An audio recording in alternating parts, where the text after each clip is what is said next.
श्री प्राणनाथ प्यारे की जय। बोलो सतगुरु महाराज की जय। बोलो सर्व सुंदर साथ की जय। प्रणाम सुंदर साथ जी।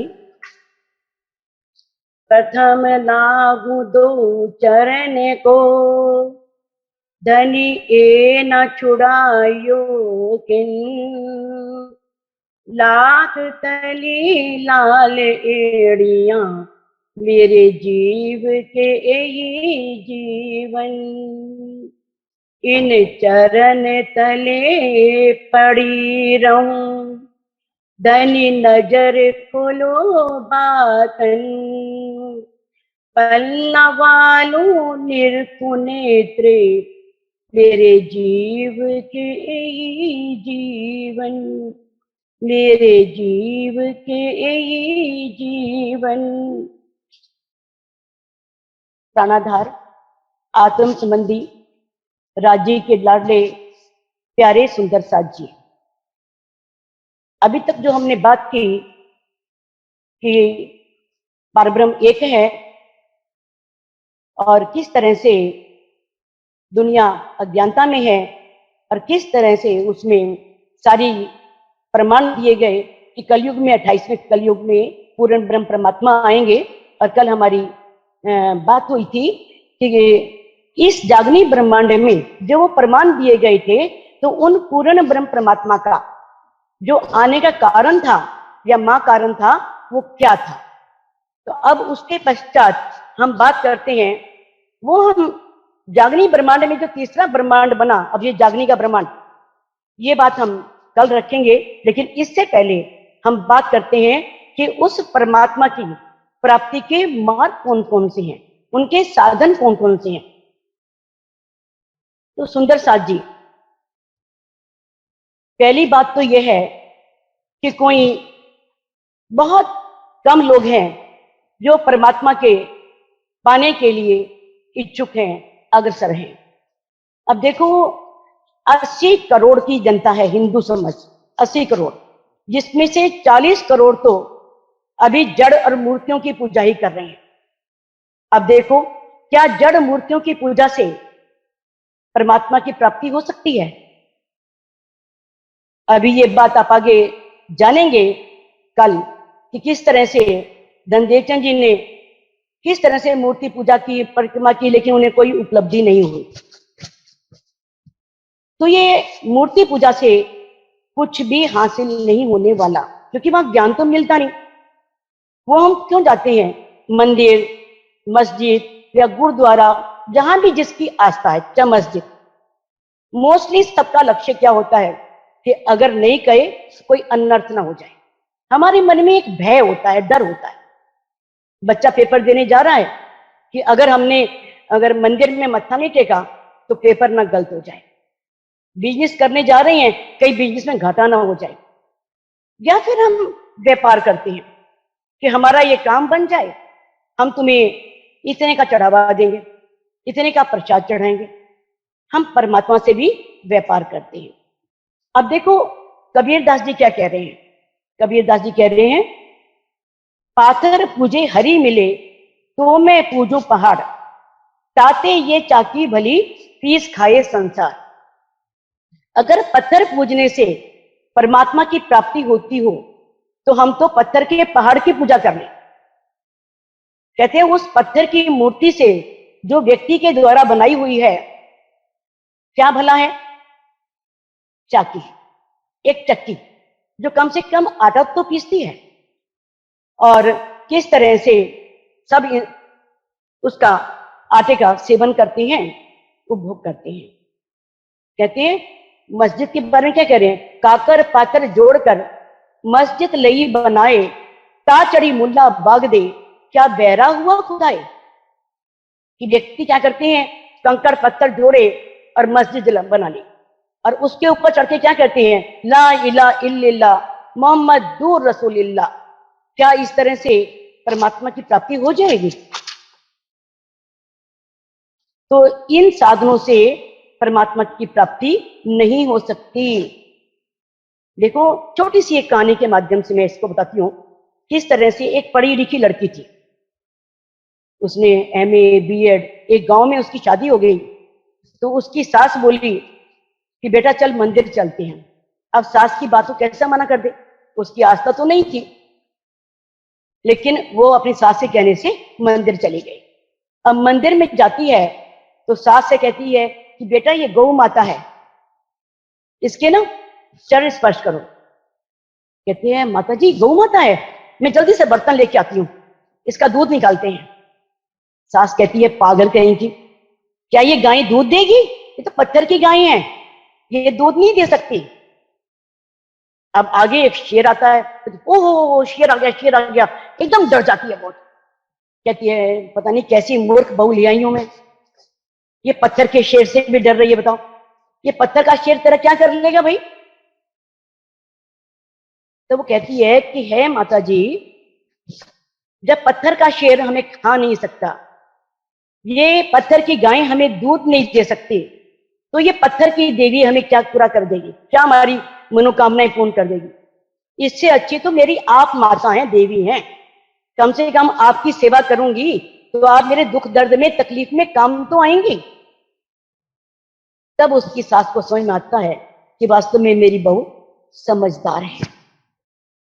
तो अब क्या है कि देखो, आप कहीं भी देखें भागवत हो रही है, भागवत में कोई भी राधा कृष्ण का नृत्य हो रहा है, झांकियां निकल रही हैं, इतनी जनता वहां, बेशुमार जनता वहां पर आपको मिलेगी, क्योंकि सब नाच रहे हैं, झूम रहे हैं, गा रहे हैं, क्योंकि दुनिया बाह्य आकर्षण में डूबी है और बाहर जाने से परमात्मा की प्राप्ति हो ही नहीं सकती। तो ये कोई भी साधन ऐसी नहीं है जो हमें परमात्मा की प्राप्ति करा सके।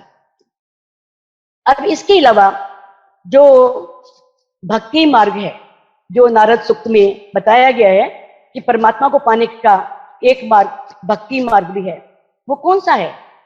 श्रवण कीर्तनम विष्णु स्मरणम पाद सेवनम अर्चनम वंद्यम साख्यम आत्म निवेदनम। ये 9 प्रकार की भक्ति हैं, इनसे परमात्मा को प्राप्त किया जा सकता है। श्रवण, इस भक्ति के जो आचार्य हैं वो कौन है? परीक्षित जी। कीर्तन, इसके आचार्य हैं सुखदेव जी। विष्णु स्मरणम, सबसे पहले इसके आचार्य बने प्रहलाद जी। और आत्म निवेदनम, ये लक्ष्मी जी है। चरण पाद सेवनम, लक्ष्मी जी। अब अर्चनम, ये कौन है? राजा पृथ्वी। वंदनम अक्रूर। साक्यम भक्ति अर्जुन ने की, जिन्होंने मित्र बनकर के कृष्ण जी से बहुत ज्ञान प्राप्त किया। और दास्यम भक्ति हनुमान जी ने की, जो राम के दास बने, उनके चरणों के दास और उनकी भक्ति की। अब आत्म निवेदनम, ये राजा बलि थे। अब ये जो भक्तियां हैं सारी, ये किससे संबंधित हैं? शरीर से, हमारी इंद्रियों से। लेकिन इनसे हमें परमात्मा की प्राप्ति नहीं हो सकती।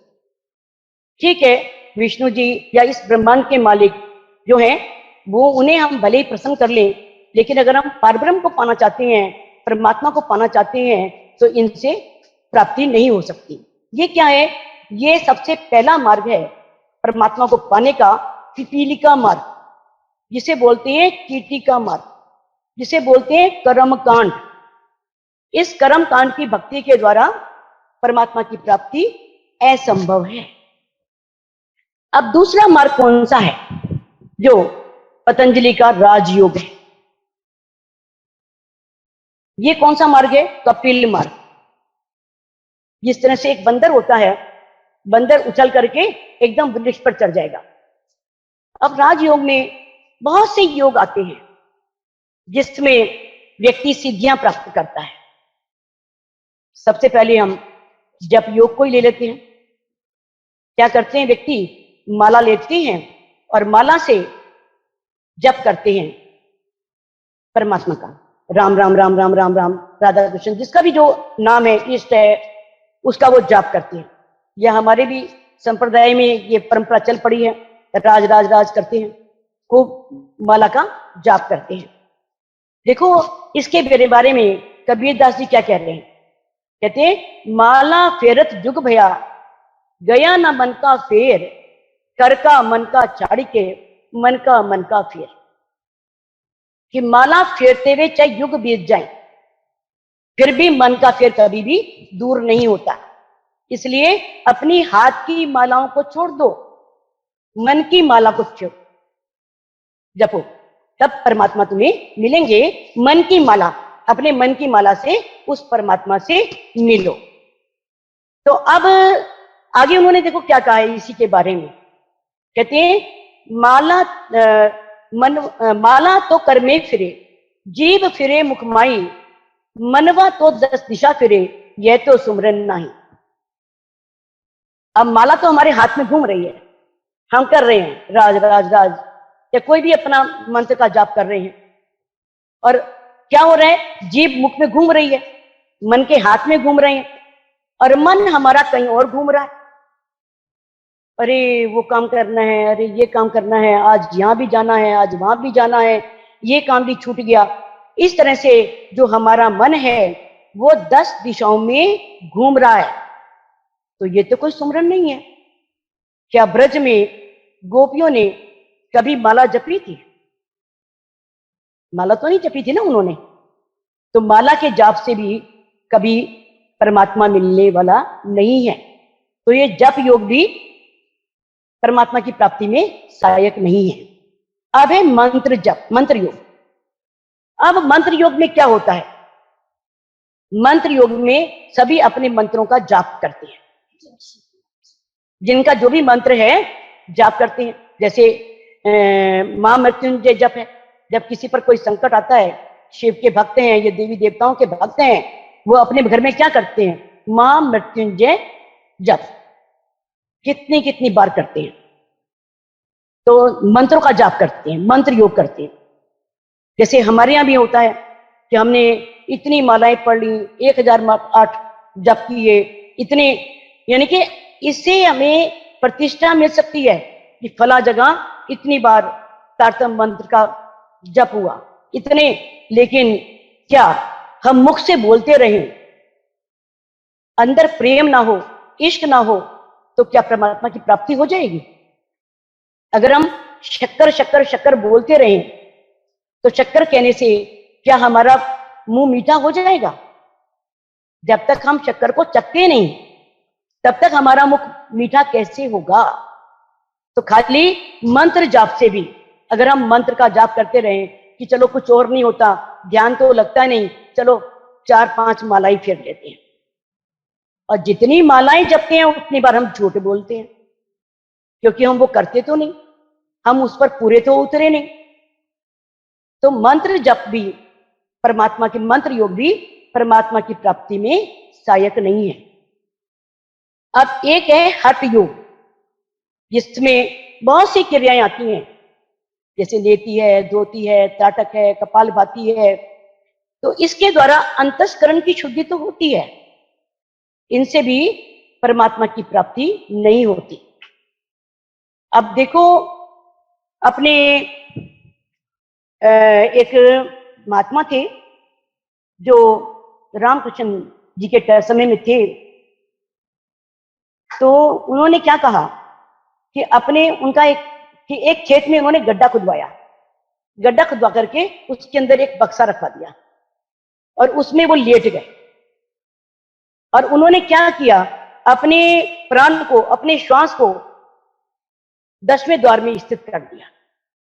अब जब प्राण 10वें द्वार में पहुंच जाते हैं, तो व्यक्ति को भूख नहीं लगती, प्यास नहीं लगती, तब वो श्वास छोड़ने की प्रक्रिया भी नहीं होती। कई बार तो ये सोचते हैं कोई 10वें द्वार में पहुंचा हुआ है, ध्यान लगा हुआ है, कि ये मर गया, लेकिन बाद में वो चेतना में आ जाता है।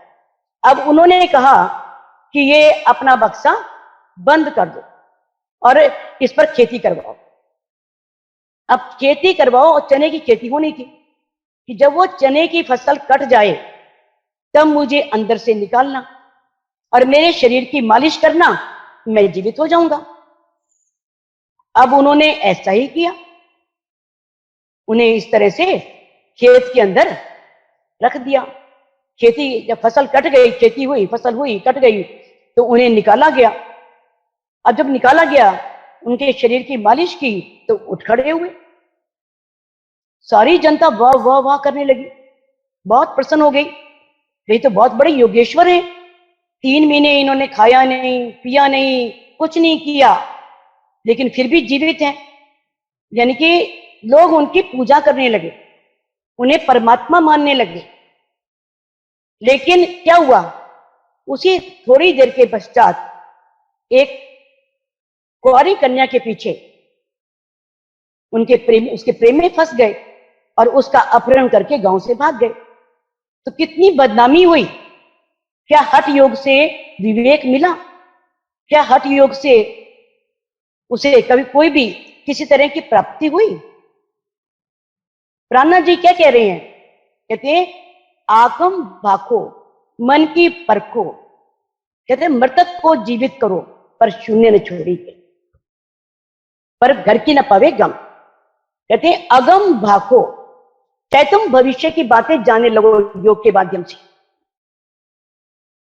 एक महात्मा थे, एक व्यक्ति था, महात्मा नहीं, महात्मा वो व्यक्ति था, वो किसी गुरु के पास गया अपने। ये जो बातें हैं ये योगियों की बातें हैं, जो योगी की आत्मकथाएं उनके अंतर दी हुई हैं इस तरह से। तो वो एक गुरु के पास गया और उसने अपने गुरु से योग की प्रथम कक्षा नर्सरी की सीख ली।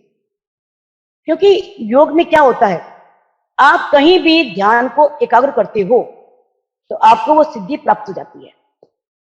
अगर आपने अपना ध्यान आंखों पर केंद्रित किया तो आपको दूर का भी दिखाई देना शुरू हो जाएगा, बहुत दूर का।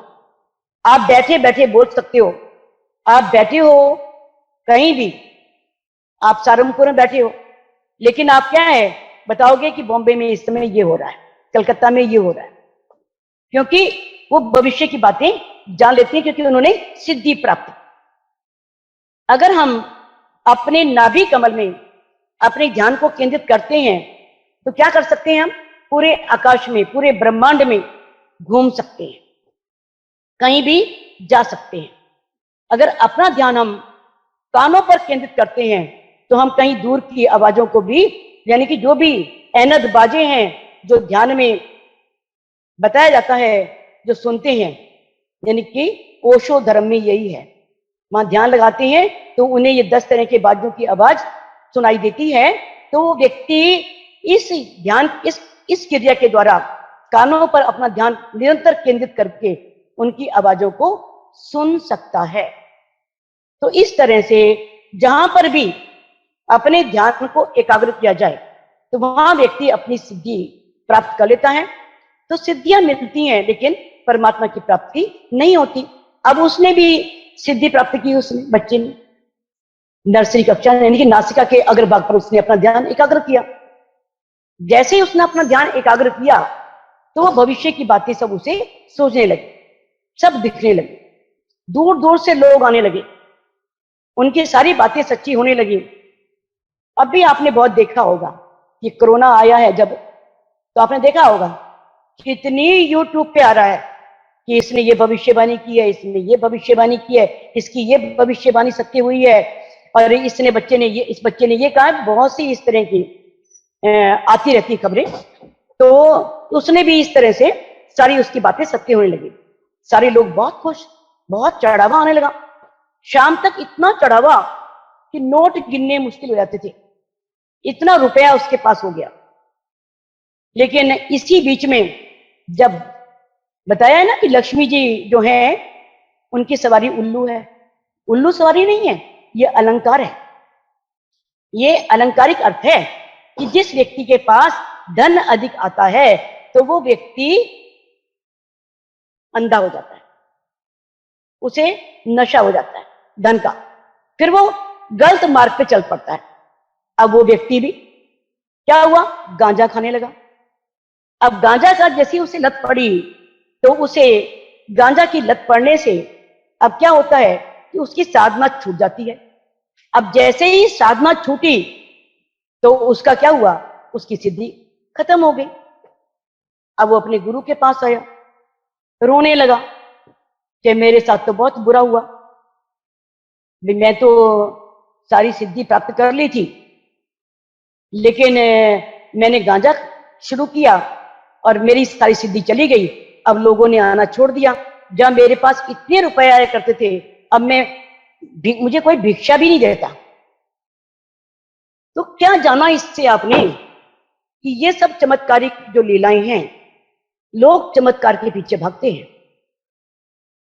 कहते हैं अगर कोई नर्तक को जीवित कर दे तो उसे ही परमात्मा मानने लगेंगे। अब ऐसी एक महात्मा ने तपस्या की। तपस्या करके जब उसने बहुत तपस्या की, परमात्मा ने दर्शन दिए। तो यहाँ के देखो, यहाँ इस ब्रह्मांड के जो भगवान है वो तो विष्णु जी हैं, जो इसके मालिक हैं ब्रह्मांड के। उन्होंने दर्शन दिए। तो जैसे ही दर्शन दिए तो उन्होंने कहा भाई मांग, क्या मांगता है? कहते हैं मेरे को वो शक्ति दे दो कि मैं मरे हुए को जीवित कर दूं। बोले ये तो बहुत गलत है, इस ब्रह्मांड के नियमों के खिलाफ है, मैं ऐसा नहीं कर सकता। अगर मैं ऐसा करूंगा तो इस प्रकृति का नियम टूट जाएगा। हाँ, तुम अपनी उम्र का कुछ हिस्सा उसे देकर के जीवित कर सकते हो। अब उन महात्मा जी ने जब कोई व्यक्ति ले आए किसी को, तो दया करके उन्हें अपनी उम्र देनी शुरू कर दी। किसी को 10 साल दी, किसी को 5 साल दी, ऐसे वो सबको उम्र देते रहे, जीवित करते रहे। अब वो लोग तो जीवित होते रहे, लेकिन जो वो महात्मा जी थे उनकी मृत्यु हो गई, क्योंकि उनकी उम्र तो पूरी हो गई। अब वो अपने गुफा में अंदर हैं, कोठरी में, और जनता खड़ी है बाहर कि महात्मा जी को निकालो, हमने इन्हें जीवित करवाना है। अरे जीवित करने वाला इस संसार में नहीं रहा, तुम इसे कहां से जीवित कराओगे? लेकिन नहीं, लोग नहीं सुनते। लोग तो यही मानते हैं कि भाई नहीं, हमें नहीं पता, आप उन्हें लाओ और इन्हें जीवित करवाओ। तो लोग तो क्या चाहते हैं? सब स्वार्थ।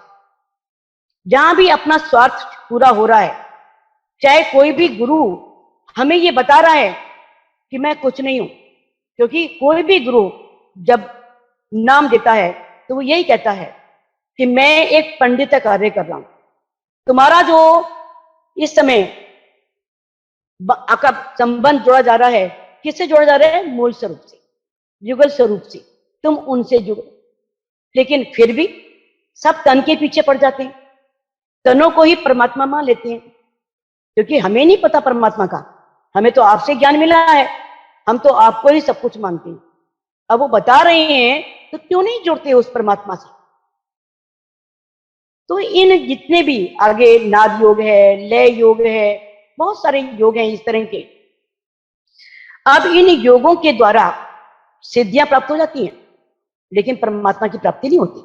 अब राम तीर्थ जी एक बार हरिद्वार में गए हुए थे, ऋषिकेश में उन्होंने एक नदी पार करनी थी। अब उन्हें वहां एक महात्मा मिले जो उनके मित्र थे, उनको जानते थे। तो राम तीर्थ जी से बोले कि कमाल है, आप एक नौका की इंतजार कर रहे हो, वे नौका आएगी तो नदी से पार करेगी। भाई आप खड़ाऊ पहन करके इस नदी को पार क्यों नहीं कर लेते? मैं तो खड़ाऊ पहन के नदी को पार कर लेता हूं। तो राम तीर्थ जी बोले कि तुमने ये सिद्धि कितने साल में प्राप्त की? वो बोले 12 साल में। कहते तुमने 12 साल में ये सिद्धि प्राप्त की, अपने जीवन के 12 साल, तुमसे तो अच्छे ग्रस्त हैं, तुम्हारे से अच्छे तो और व्यक्ति हैं जो सारा दिन घर का काम करते हैं, बच्चों का पालन पोषण करते हैं और 20 पैसे में नदी पार कर लेते हैं। आपने अपने जीवन का इतना कीमती समय 12 वर्ष किसमें खत्म कर दिए? एक सिद्धि प्राप्त करने में। अगर आप कभी भी योगियों की कथा पढ़ो तो एक योगी की आत्मकथा है, उसमें एक लाड़ी माशे हैं, उनके गुरु हैं महाअवतार बाबा। तो उनके पास एक व्यक्ति दीक्षा लेने के लिए आया, नाम लेने के लिए आया कि मैंने आपको गुरु बनाना है, मैं तो आपका शिष्य बनूंगा। बोले तू शिष्य बनने के लायक नहीं है मेरा, चला जा जहां से। मैं तुझे नाम नहीं दूंगा। तो उसने कहा कि मैं, अगर आप नाम नहीं दोगे तो मैं ऊपर से छलांग लगा करके कूद जाऊंगा। बोले कूद जा भाई, कूद जा। तो उसने 1 मिनट लगाया, पहाड़ी पे चढ़ गया और ऊपर से कूद गया। अब वो परेशान कि बड़ा मूर्ख व्यक्ति है, मैंने कहा कूद जा और ये कूद गया। तो उन्होंने अपने शिष्यों से कहा कि इन सबकी, इसकी सब हड्डियां इकट्ठी करो। और उन्होंने उस हड्डियों को जोड़ा और कहा उठ, खड़ा हो जा। और वो उठ खड़े हुए। तो इस तरह से जो ये राजयोग है, ये राजयोग हमें सिद्धियां प्राप्त करके हमें इस संसार में प्रसिद्धि दिला सकता है। क्योंकि स्वामी प्राणनाथ जी क्या कह रहे हैं वाणी में, कहते हैं साधो सबे योगारम ऐनद अजपा आसन, उड़ो चढ़ो गढ़ो पांच में, पर शून्य न छोड़ी किन। कि चाहे तुम सारी योग की क्रियाएं कर लो, सारी योग की क्रियाएं करके सिद्धि प्राप्त कर लो, और ऐनद अजपा आसन, इन सब की सिद्धि कर लो। आपको ध्यान में ये बाजें सुनने भी शुरू हो जाए, आप बिना मुंह खोले अजपा जाप भी करो। लेकिन फिर भी क्या है, कभी भी क्या तुम, यानी कि अपने अंदर एक रूही पर ध्यान एकत्रित करके आकाश में उड़ने लगो। अगर व्यक्ति रूही पर ध्यान एकत्रित करता है लगातार, तो उसके अंदर इतना हल्कापन आ जाता है कि वो उसे लगता है कि मैं आकाश में उड़ रहा हूं। कहते हैं उड़ो चढ़ो गढ़ो पांच में, चाहे पाताल लोक में पहुंच जाओ, लेकिन शून्य को कोई भी नहीं छोड़ सकता। तो इस तरह से एक और है तप योग। व्यक्ति तप करते हैं परमात्मा को पाने के लिए। किस तरह से चारों तरफा अग्नि जला लेते हैं, अपने ऊपर भी आग जलाते हैं और कहते हैं कि हम तप कर रहे हैं। और फिर किस तरह से एकदम बर्फ के ऊपर बैठ जाएंगे, शीतल ठंडी बर्फ, और कहेंगे कि हम बर्फ पर बैठ करके तप कर रहे हैं। या फिर पानी में खड़े होकर के एक पैर पर ठंडे पानी में खड़े होकर के तप करेंगे। तो ये तप नहीं है। तप कौन से है? ऋतम तपम, सत्यम तपम। कहते हैं कि तप कौन से हैं? स्वाध्याय तपम, ब्रह्मचर्य तपम। अगर आपके अपने जीवन में ये सोच लो कि मैं कभी झूठ नहीं बोलूंगा, तो इससे बड़ा कोई तप नहीं है।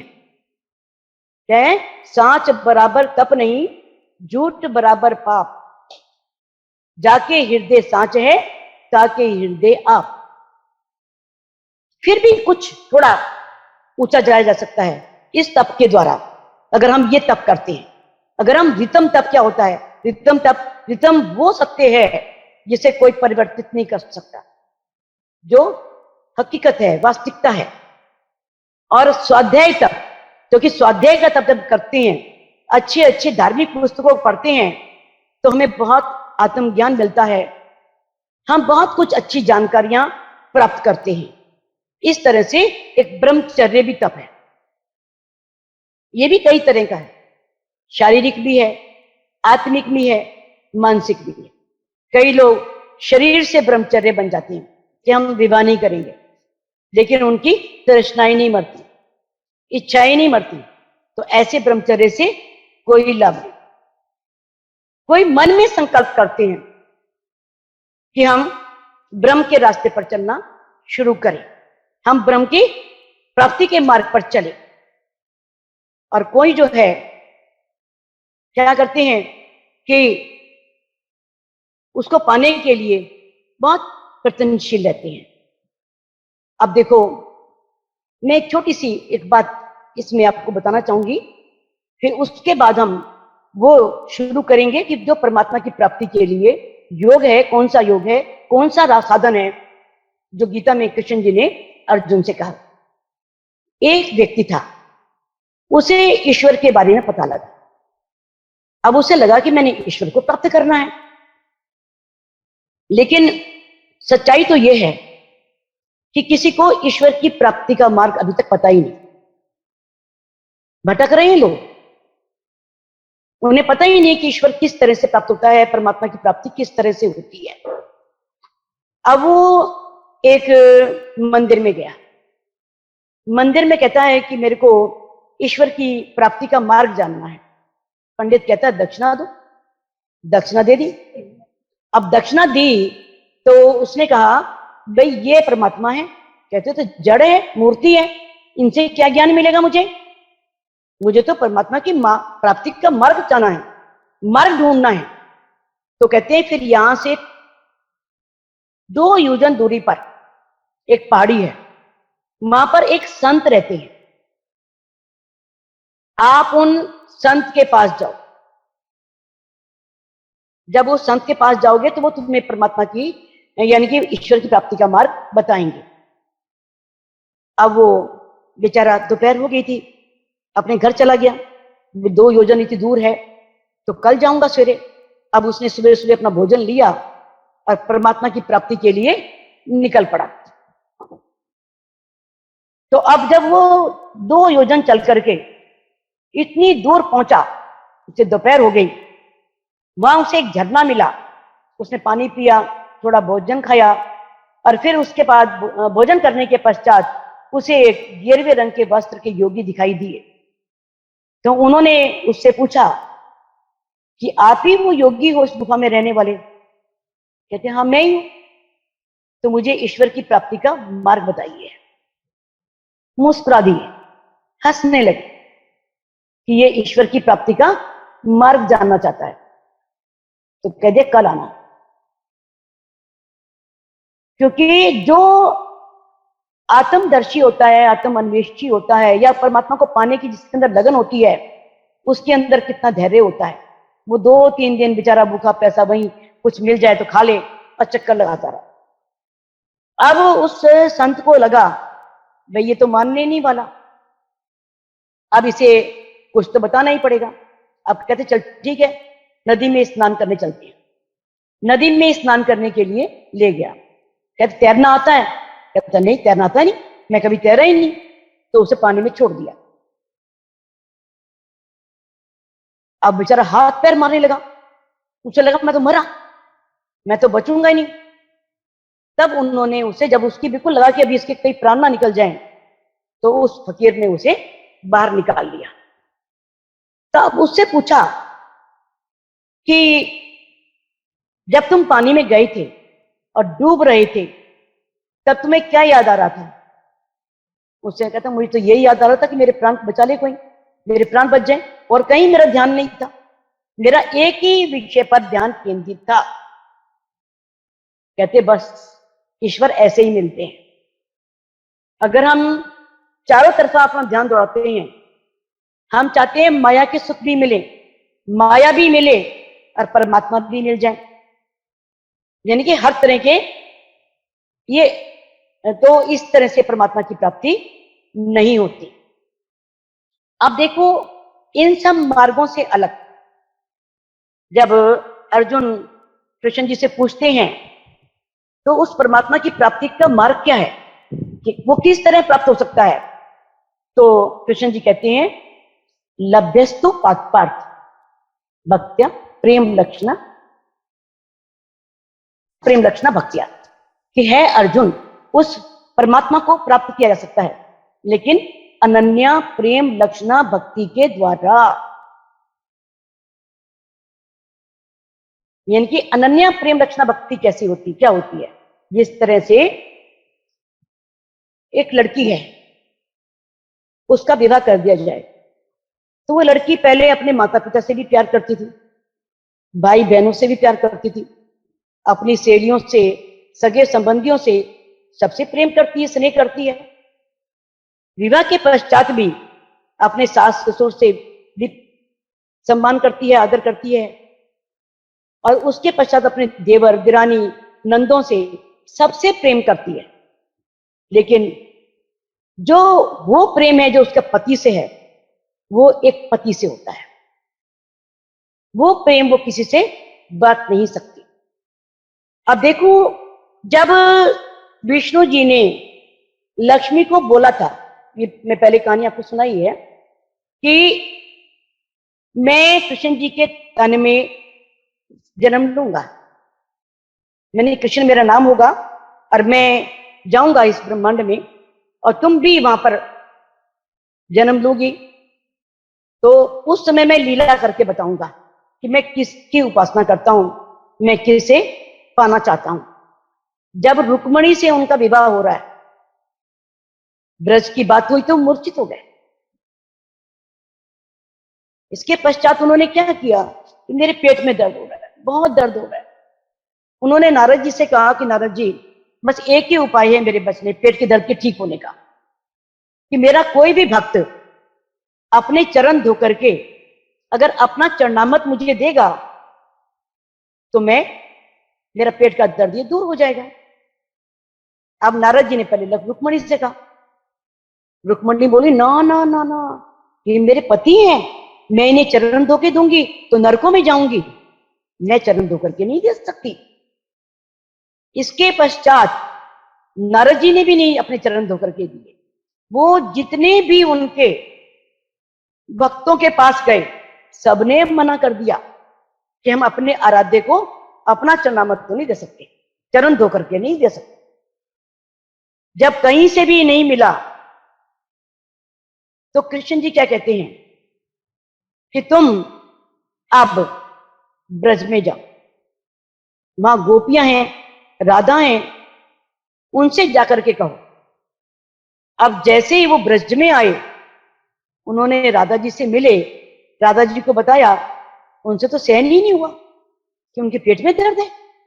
कहते हैं एक पैर धो के देना है कि दोनों पैर धो के देने हैं, मैं अभी तुम्हें चरण धो के देती हूँ, मुझे एक बार नहीं लाख बार जन्म मेरा नरक मिल जाए, मुझे मैं नरक में चली जाऊं, लेकिन मेरे प्रीतम के पेट में दर्द ना होने पाए। उन्होंने तुरंत अपने चरणों को धोया और चरणामृत उनके हाथ में दे दिया। अब देखो सुंदर साथ जी, ये कौन थी? ये वो वेद ऋचाएं हैं, 12,000 वेद ऋचाएं, जिन्होंने उन गोपियों के अंदर बैठ करके एक रात की लीला की थी और 100 वर्ष तक कृष्ण के विरह में तड़प तड़प करके अपनी आत्म छोड़ी थी। ये था प्रेम उनके अंदर। तभी तो धनी ने कहा है, प्रेम नाम दुनिया में ने ब्रह्म सृष्टि लाई इत। इस दुनिया में प्रेम था ही नहीं, कोई प्रेम जानता ही नहीं था। ब्रह्म सृष्टियां परम धाम से इस प्रेम शब्द को लेकर के आई हैं। अब देखो, अगर हम देखते हैं जो प्रेम अनन्या लक्षणा भक्ति है, जिसके बारे में कबीर दास जी भी कह रहे हैं, क्या कह रहे हैं कि मैंने जब प्रेम से परमात्मा को पुकारा तब मुझे वो अलेखा मिला, कई दरवाजे खोजे कबीरे, बैकुंठ शून्य सब देखा, जब चाहे प्रेमे पुकारिया तब जाए पाया अलेखा। जब प्रेम से पुकारा तब मुझे उनका पता लगा। अब देखो, सुखदेव जी के समान हम निर्विकार तो है नहीं, शिव जी के समान तो हम तपस्या करते नहीं। शिव जी ने महेश्वर तंत्र में पार्वती से क्या कहा है कि है पार्वती, जिसका ज्ञान मैं तुम्हें सुनाने जा रहा हूं, जो मैंने आपको बात बताई थी अमरनाथ की गुफा की, तो मैं जो तुम्हें ज्ञान सुनाने जा रहा हूं वो ज्ञान मैंने 5,000 वर्ष की समाधि में प्राप्त किया है, और वो भी समाधि में प्राप्त किया है, और वो भी उनके जोश से वो वर्णन कर पा रहे हैं। और इसके अलावा जो सनकादिक थे, जो अभी 5 साल के ही थे, किस तरह से उन्होंने परमात्मा को पाने के लिए घर बार छोड़ दिया। कबीर जी के बारे में आप सब जानते हैं अच्छी तरह से। कबीर जी की कोई गृहस्थी नहीं थी, उन्होंने दुनिया को दिखाने के लिए कि गृहस्थी में भी परमात्मा को पाया जा सकता है, लोई को अपनी पत्नी बनाया। कमाल उनका पुत्र नहीं था, एक शव आ रहा था पानी में दौड़ते हुए, तो उन्होंने उस शव से बोला कि उठ, खड़ा हो, कहां जा रहा है? वो शव खड़ा हो गया और उसे अपना पुत्र बना लिया। कमाल। तो इस तरह से, किस तरह से उन्होंने प्रेम के द्वारा, जबकि उन्होंने कहा पोथी पढ़ पर जुग भया, भया न पंडित कोई, ढाई आकर प्रेम के पढ़े सो पंडित होए। कि चाहे तुम कितनी पोथियां पढ़ लो, कितना ज्ञान अर्जित कर लो, फिर भी आप ज्ञानी नहीं बन सकते, विद्वान नहीं बन सकते। अगर उस परमात्मा से इतना प्रेम कर लो, क्योंकि ये 2.5 अक्षर का शब्द है प्रेम। 2.5 अक्षर है इसमें, पा, मा और एक मात्रा है ऊपर, रे। तो अगर 2.5 अक्षर प्रेम के अगर ये आपके पास आ जाते हैं तो आप उस परमात्मा को पा सकते हैं। अब कबीरदास जी ने क्या कहा था, देखो किस तरह से कहा, तन थिर मन थिर सुरत निरत थिर होए, कह कबीर उस पल की कल्प न पावे कोई। कि जब व्यक्ति का तन स्थिर होता है, उसका आसन स्थित हो जाता है, उसका मन स्थिर हो जाता है, मन कहीं भागता नहीं है, उसकी सुरती, जो चित्त की वृत्तियां हैं, जो नृत्य करती हैं, चारों तरफ घूमती हैं, चारों दिशाओं में घूमती हैं, जब वो स्थिर हो जाती हैं तो उस पल में जो आपको मिलता है वो आपको ऐसा लगेगा कि हमने एक युग का आनंद प्राप्त कर लिया। इतनी खुशी प्राप्त होगी, इतना आनंद प्राप्त होगा कि उस आनंद का वर्णन नहीं किया जा सकता। तो सुंदर साथ जी, अब किस तरह से जो अक्षर ब्रह्म की 5 वासनाएं हैं, कबीर जी, सुखदेव जी, सनकादिक, शिव जी और विष्णु, इन्होंने कितनी तपस्या की, इतनी तपस्या करने के बाद ये हद के ब्रह्मांड को छोड़ पाए, प्रेम भी किया, लेकिन फिर भी कहां तक पहुंचे वो? सिर्फ अक्षर ब्रह्म के जो चतुष्पाद है उस चतुष्पाद तक, सिर्फ केवल ब्रह्म तक, सस्वरूप ब्रह्म तक। जो 4 पाद है, अव्यक्त ब्रह्म, सबलिक ब्रह्म, केवल ब्रह्म, सस्वरूप ब्रह्म। लेकिन सस्वरूप से ऊपर जो अक्षरधाम है, जिसके बारे में उन्होंने, मैंने बताया, आपको बताया उन्होंने किस तरह से कि भाई कबीरदास जी ने कहा है ना कि भाई मेरे को उस घर का पता नहीं है जिस घर में अबला बसे, जहां बहे प्रेम के पूर, कह कबीर सुनो भाई साधो, वह घर मुझसे दूर, चलते चलते पग थका, नगर रहा 10 कोस, कह कबीरा बीच में डेरा पड़ गया, कबीरा किसको दे दोष। तो ये इन 5 वासनाओं ने भी कहां तक इनकी प्राप्ति हुई? सिर्फ अक्षर ब्रह्म के चतुष्पाद तक, अक्षरातीत को या अक्षर ब्रह्म तक फिर भी उनकी पहुंच नहीं हुई।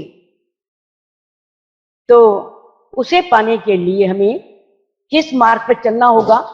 अनन्या प्रेम लक्षणा भक्तिया, कि हम उस प्रीतम से इतना प्रेम करें, उसमें डूब जाएं, क्योंकि क्या कहा है, पंथ होवे कोट कलव, प्रेम पचावे मिले प्यार।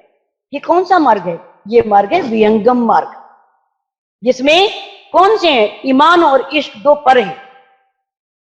किनके? रूहों के। ईमान कब आता है? इल्म से आता है। जब तक इल्म नहीं होगा ईमान नहीं आएगा। ईमान तभी आएगा जब इल्म होगा, और उसके प्रति जब इश्क आएगा तो वो रूह पक्षी की तरह उड़ करके कहीं भी जा सकती है।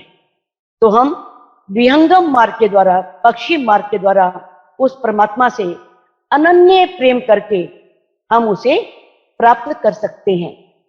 तो सुंदर साथ जी, अब हम कल जो बात हुई थी कि जागने के ब्रह्मांड में जो पूर्ण ब्रह्म परमात्मा आए, किस तरह से संक्षेप में हम एक आध दिन में ये बात रख के आगे वाणी की ओर बढ़ेंगे।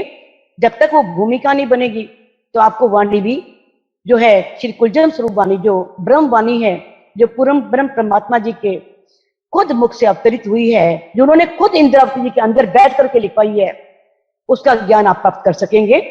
तब तक नहीं कर सकते जब तक हमें ये भूमिका नहीं बनेगी।